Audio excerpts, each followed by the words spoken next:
Hello again.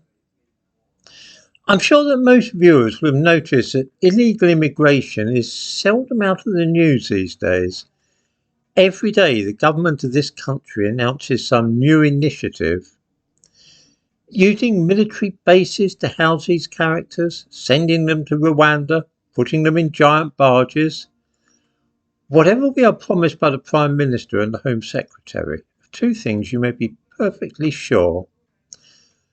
That is, that in the first place, none of these grand schemes will ever be put into practice. That is to say, nobody will be sent to Rwanda, and nor will anybody be housed in some huge boat moored in a harbour in Dorset. The second thing that we all know is that numbers of illegal immigrants crossing the English Channel will continue to rise exponentially. So far, 86% more people have arrived this year than during the same period in 2022. Last year, over 45,000 people arrived in that way.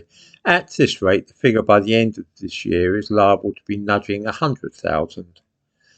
3 months ago, Rishi Sunak made an exceedingly rash pledge to voters to bring down the NHS waiting lists and to pass laws which will halt the number of small boats crossing the Channel.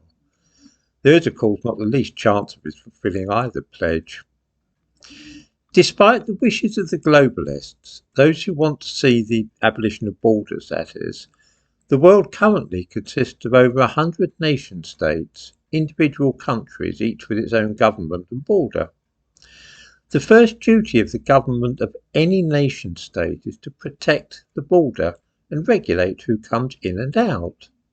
Forget for a moment whether this is something which we might want to change in the future. It is actually how things are now. Over the last 25 years, we have had 7 different prime ministers, and not one of them has shown any willingness to take control of this country's borders. It simply isn't top of the list when it comes to dealing with problems. I don't think that Rishi Sunak really has any more intention of doing anything about illegal immigration than his 6 predecessors. But he is aware that people are getting tired of the situation, and so even if he isn't going to tackle the problem, he must at least look as though he's going to do something. For members of Parliament, and especially those in the Cabinet, illegal immigration doesn't really pose any sort of a problem. They're not going to have to compete with the newcomers for rented accommodation, and nor do most MPs use the National Health Service. They almost all have private medical insurance. They aren't going to be going after the low-paid jobs for those with no GCSEs either. So it's no skin off their nose if many British people find out that they can no longer get work. In fact, if you are well off and have no sense of patriotism, then illegal immigration can be something of a blessing.